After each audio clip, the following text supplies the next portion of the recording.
नमस्कार।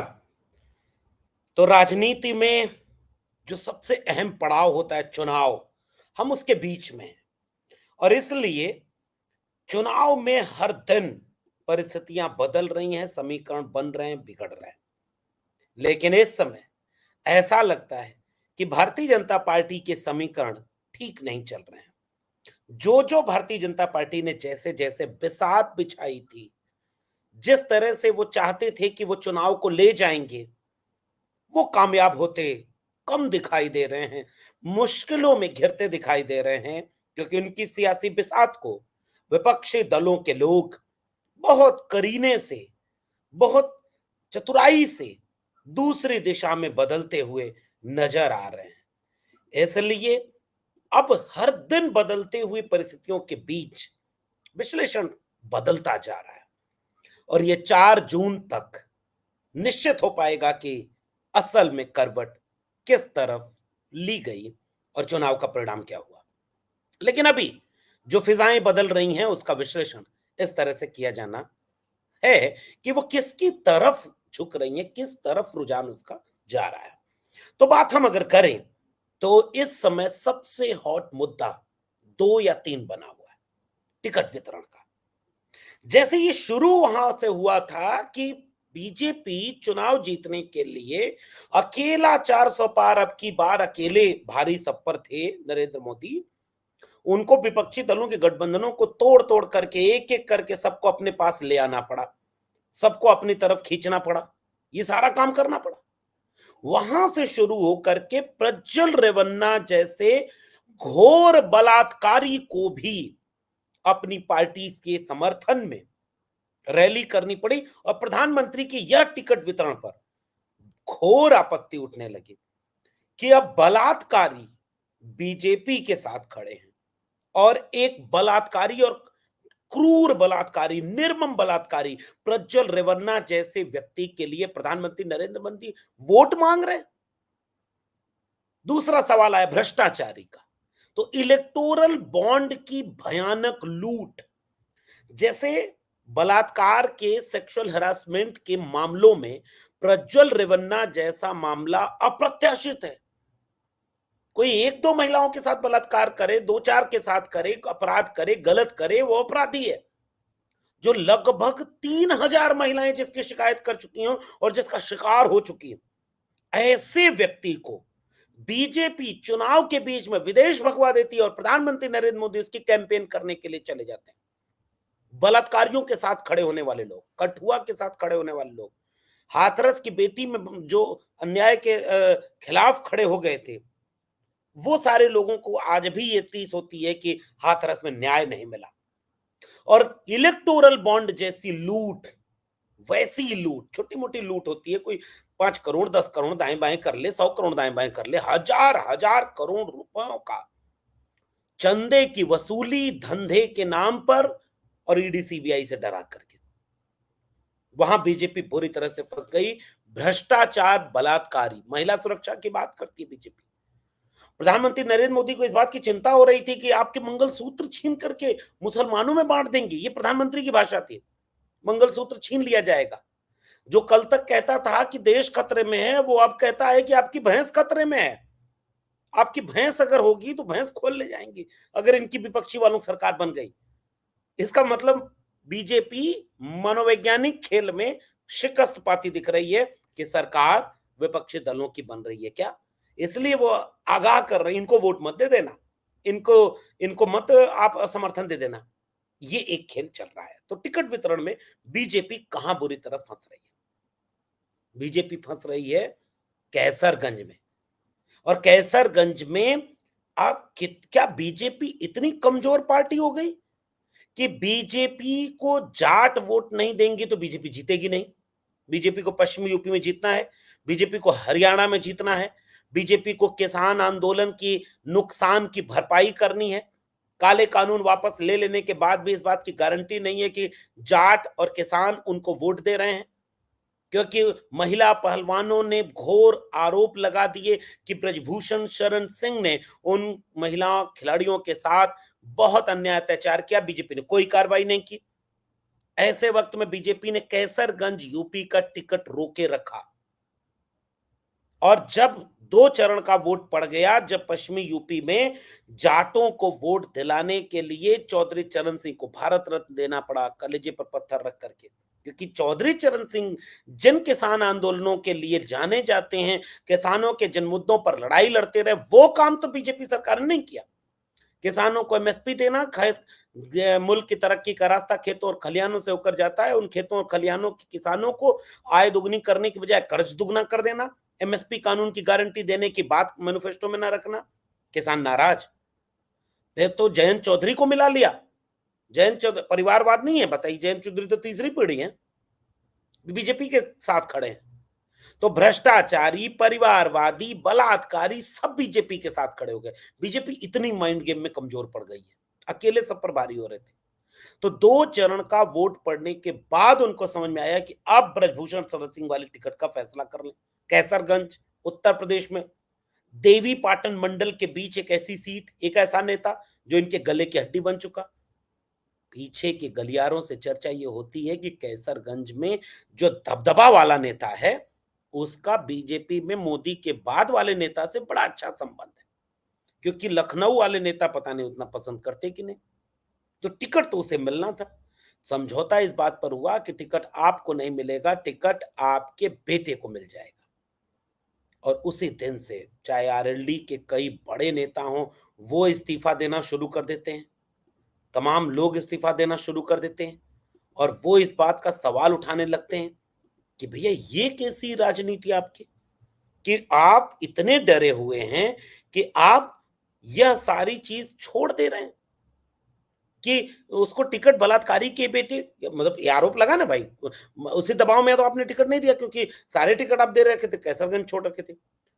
तो वो बिसात जो राजनीति में बिसात बिछाई थी बीजेपी ने, उस बिसात में खुद ही घिरती नजर आ रही है। वैसे ही गांव के लोग अब पूछ रहे हैं, भैया अग्निवीर देने वाले, तुम तो शिक्षक वीर बना दोगे, कलम वीर बना दोगे, नौजवानों को पक्की नौकरी देने के बजाय तुम अग्निवीर दे रहे हो, किसानों को बदहाली दे रहे हो, महंगाई का म नहीं बोलते।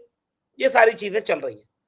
तो उनकी बिसात वैसे ही फेल हो रही है। उसी बीच में अमेठी रायबरेली का खेल आ गया। उनको लगा था कि जैसे अखिलेश यादव को डराएंगे तो डर जाएंगे और कन्नौज लड़ने नहीं जाएंगे, लेकिन अखिलेश यादव कन्नौज जाते हैं, नामांकन करते हैं और सीधे लड़ाई में शामिल होते हैं कि नहीं भाई हम लड़ेंगे। ये ऐसी लड़ाई है जिसमें पीछे खड़े होकर के कोई लड़ाई नहीं लड़ी जा सकती, सामने से 1 टू 1 लड़ाई लड़नी पड़ेगी, क्योंकि बीजेपी सामने खड़ी है।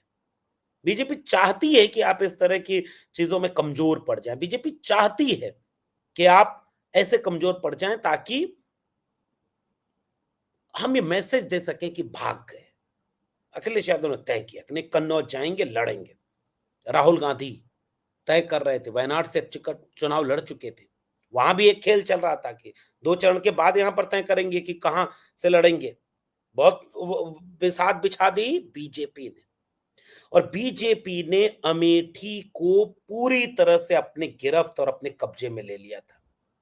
जो खबरें निकल कर आ रही हैं, उन खबरों में तो यहां तक बातें आ रही हैं कि बीजेपी ने अकूत पैसे से, संसाधन से, बैकडोर की पॉलिटिक्स से, और ये सारे पत्रकार खुलेआम टीवी पर चर्चा कर रहे हैं, अंदर के सूत्र जिसे नहीं कहते, सूत्र बताते हैं, सूत्र बताते हैं कि बीजेपी ने बिसात बिछा रखी थी कि वो बार बार वो सारी चीजें करेंगे ताकि किसी तरह से वह सारे लोग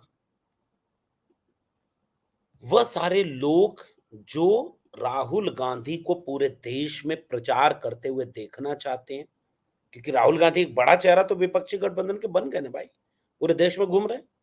तो राहुल गांधी को एक सीट पर ऐसा उलझा दिया जाए कि वो इस सीट को जीतने के लिए ज्यादा समय यहां दे दे, और वो कोशिश इनकी इस रूप में रही कि अगर वो यहां उलझे रहेंगे और अंदर से हमने इतनी बिसात बिछा रखी है कि चुनाव तो हम नहीं जीतने देंगे। और यह बात समझ में आ गई। पत्रकारों का कहना है, जो यूपी को देखते हैं, जो कांग्रेस को देखते हैं, उनका देखना है, उनका कहना है कि यह सारे समीकरण को लेकर के वो सारी चीजें कांग्रेस पार्टी की लीडरशिप में डेवलप हुई, डिस्कस हुआ और अंतिम दिन पहले प्रियंका गांधी ने मना कर दिया, राहुल गांधी को मनाया मल्लिकार्जुन खड़गे और खासकर सोनिया गांधी ने, कि गांधी परिवार की एक बहुत महत्वपूर्ण सीट है रायबरेली। रायबरेली प्रधानमंत्री दी है, रायबरेली पुश्तैनी सीट है, इसलिए बाकी सीटों को छोड़ देना एक अलग बात होगी, लेकिन रायबरेली को छोड़ देना एक अलग मुश्किल पैदा कर देगी। इसलिए रायबरेली को जीतना चाहिए और राहुल गांधी के लिए एक मैसेज जाएगा, चाहे वो इंदिरा गांधी की सीट रही हो, सोनिया गांधी की सीट रही हो, प्रेसिडेंट, नेशनल प्रेसिडेंट, और खुद राहुल गांधी भी नेशनल प्रेसिडेंट रहे हैं। राहुल गांधी ने शर्त रखी कि अगर कोई पूछेगा तो मैं ये कह दूंगा कि वाई नॉट नहीं छोड़ रहा मैं, वाई नॉट रखेंगे, और वाई नॉट रख करके वो ये कोशिश करेंगे कि हम ये मैसेज दें। तो उन्होंने उनको एक आ गया कि भाई आप बात ही मत इस पे बोलिएगा, इस पे जवाब ही मत दीजिए, और दो चार दिन 2-4% यहाँ की चीजों को, रायबरेली को मैनेज करते रहिएगा। बाकी आप एक तरफ से जितना चल सकते हैं, जितना घूम सकते हैं, पूरे देश में आप घूम करके नरेंद्र मोदी की नीतियों और नरेंद्र मोदी की योजनाओं को सीधे सीधे चुनौती देते रहिए। रायबरेली की सीट भी ऐसी है जिसको वो आसानी से राहुल गांधी निकाल सकते हैं, और उनके निकाले जाने के साथ साथ ये सारी परिस्थितियां बदल जाएंगी और वो सदन में पहुंचेंगे, और चुनाव जीतने के बाद फिर देख लिया जाएगा कौन चुनाव लड़ेगा। आज माहौल ऐसा बनेगा कि अगर ये सारी चीजें इस दिशा में चलेंगी तो उसके बाद एक काम ये कर सकते हैं कि भाई वह पूरा का पूरा मामला बाद में उनको वोट दे करके घुमा सकते हैं कि भाई प्रियंका गांधी चली जाएंगी, सदन चली जाएंगी, जब वायनाड भी जीत जाएंगे, अमेठी भी जीत जाएंगे, तब तो बहुत सारे फैसले तो बाद के लिए जाते हैं। अभी जो एक संदेश देना है उत्तर प्रदेश के लिए, संदेश देना है, अभी जो एक संदेश देना है कि उत्तर प्रदेश जहां 80 की 80 सीटें हैं, उसमें अगर आप दोनों छोड़ दोगे और आप लोग दोनों चीजें छोड़ के निकल जाओगे, तो ऐसे वक्त में संदेश अच्छा नहीं जाएगा, और वो संदेश ऐसा जाएगा जिसको बीजेपी देखिए लग गई, और बीजेपी लग करके यही काम कर रही है, और वो लग करके यही काम करना चाह रही है कि भाग गए, डर के भाग गए, जो कह रहे थे डरो मत वो भाग गए, लेकिन ऐसा होता होता नहीं। आप प्रधानमंत्री और तमाम लोग अपने वादों से डर के भाग गए, उस पर कभी बात होती नहीं। तो उस तरह की चीजों से कोई मतलब नहीं है। बीजेपी तो वह भी भाषा बोल रही है जो कि मैनिफेस्टो में लिखा ही नहीं। अब वो भैंस को परेशानी में डाल रही है ना कि आपकी भैंस चुरा लेंगे, आपका मंगलसूत्र चुरा लेंगे, मुसलमानों को दे देंगे, अब आरक्षण खत्म कर देंगे। ये तो बात कही कही नहीं है, लेकिन बीजेपी यह भी भाषा बोल रही है। ऐसे समय में ये सारी परिस्थितियां ऐसी बदलती जा रही हैं कि इन परिस्थितियों के बीच बीजेपी की बिछाई हुई बिसात, जो अमेठी में बीजेपी ने बिछाई बिछाई थी, उस बिसात को बहुत करीने से विपक्षी दलों के लोग भेदने में लगे हुए हैं, और ऐसे वक्त में बीजेपी अपनी बनाई हुई बिसात में खुद घिर रही है। चाहे वो कैसरगंज में ब्रजभूषण शरण सिंह के बेटे को टिकट दे करके बीजेपी ने यह मैसेज तो दे दिया कि भाई यह मामला एकदम ठीक नहीं है, आप बलात्कारी तमाम तरह के प्रज्वल रेवन्ना उसको टिकट दे रहे हैं। महिलाओं ने शोषण का आरोप लगाया, महिलाओं ने शोषण का आरोप लगाया ब्रजभूषण पर, वहां आपने टिकट दे दिया, तो बीजेपी घिर गई है। और बीजेपी ने जो एक प्लान बना रखा था, अखिलेश यादव लड़ेंगे नहीं तो समाजवादी पार्टी के लोगों को हम घेरे रखेंगे, अगर लड़ने जाएंगे तो उनको कन्नौज में उलझा देंगे। लेकिन बड़े नेता जब चुनाव में उतरते हैं ना, कन्नौज में 2 दिन घूम दिए अखिलेश यादव, पूरी फिजा बदल गई। राहुल गांधी अभी केवल नामांकन किए हैं रायबरेली में, और वो तो वैसे ही उनकी सेफ सीट है। अमेठी में जाकर के घूम देंगे, और कल्पना करिए अमेठी में उस तरह की परिस्थिति बन जाए कि वो परिस्थितियों में स्मृति ईरानी को जो जनता खुद हराना चाह रही है, और अगर वहीं केएल शर्मा उनको हरा दे, और राहुल गांधी रायबरेली से एक मैसेज देने में कामयाब हो गए कि डरो मत, तो बीजेपी ने जो बिसात अमेठी में बनाई थी वह भी फेल हो गई। तो बीजेपी इस समय मुश्किल में घिरती जा रही है। अब एक आखिरी बात और बहुत जरूरी बात, अगर आप मेरी बात सुन रहे हैं, समझ रहे हैं, तो इस बात को बहुत गंभीरता से समझिएगा। पहले और दूसरे चरण के रुझान के बाद आप सबको कायदे से पता है कि अब नरेंद्र मोदी, अमित शाह, योगी आदित्यनाथ जितने बड़े नेता हैं, अब वो केवल बंटवारे की पॉलिटिक्स में फिर से जा चुके हैं। वो मंगलसूत्र, मटन, मछली, ये सारी चीज याद कर रहे हैं, मंडल कमीशन नहीं याद कर रहे, जाति जनगणना पर नहीं बोल रहा है, अग्निवीर पर नहीं बोल रहे, पेपर लीक पर नहीं बोल रहे, महंगाई पर नहीं बोल रहे, बेरोजगारी पर नहीं बोल रहे, ये सारी चीजों पर नहीं बोल रहे, हिंदू मुसलमान करने लगे।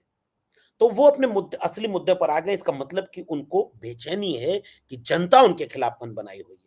एक एक चुनाव आयोग का एक डेटा आया, लोग उस पर बड़ा सवाल उठा रहे हैं। आप लोग इस पर कितनी निगाह रखे हुए मुझे नहीं पता, कि जब चुनाव आयोग ने पहले और दूसरे चरण की वोटिंग के बाद वोटिंग प्रतिशत जो जारी किया, उसका कैलकुलेटेड डेटा जब 10 दिन बाद जारी किया, तो उस दिन के डेटा और कैलकुलेटेड डेटा के बीच 5 से 6% की मार्जिन आ गई। 6% वोट बढ़ गया। लोग बड़ा संदेह की नजर से देख रहे हैं कि 6% वोट बहुत होता है। चुनाव आयोग कहीं पीछे से कोई खेल तो नहीं खेल रहा? पता नहीं, आप नागरिक हैं, इस खेल पर आप कितना नजर रखे हुए हैं।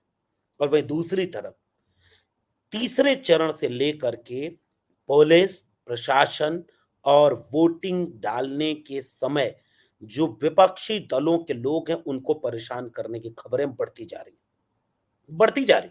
मैं घूम रहा हूं कई जगहों पर, और लोग अब ये शिकायत कर रहे हैं कि विपक्षी दलों से सहमति, सहानुभूति और समर्थन रखने वाले लोगों को अब पुलिस प्रशासन परेशान करना शुरू कर चुका है। कायदे से पहले भी कर रहा था, लेकिन अब बढ़ा दिया है। तो क्या अब इस देश में चुनाव और राजनीति सीधे सीधे होने की बजाय अब सीधे, भाई मीडिया में क्या दिखाया जा रहा है वो तो सबको पता ही है। लाइव टेलीकास्ट किसका हो रहा है, और विपक्षी दलों का कैसे अपमान और उनके मुद्दों को न दिखाना, उनको ब्लैकआउट करना, ये सब तो देख ही रहे हैं। लेकिन क्या अब बीजेपी इस बार का चुनाव जीतने के लिए किसी भी हद तक चली जाएगी? चौकन्ने रहना होगा, सजग रहना होगा, और देखना होगा कि जब वो अपनी बनाई हुई बिसात पर फेल हो रहे हैं, तो आगे उनका अगला एजेंडा क्या होगा। उन हर एजेंडों पर बात करेंगे। आप भी नजर बनाए रखिए, क्योंकि सबसे बड़ी जिम्मेदारी, सबसे बड़ी जवाबदेही और इस सब का सबसे ज्यादा असर जिस पर होने वाला है, वो नागरिक होता है, और वो हम और आप हैं। तो नजर बनाए रखिए, अपनी टिप्पणी करते रहिएगा। फिर मिलेंगे किसी और विशेषण के साथ। तब तक के लिए बहुत बहुत धन्यवाद।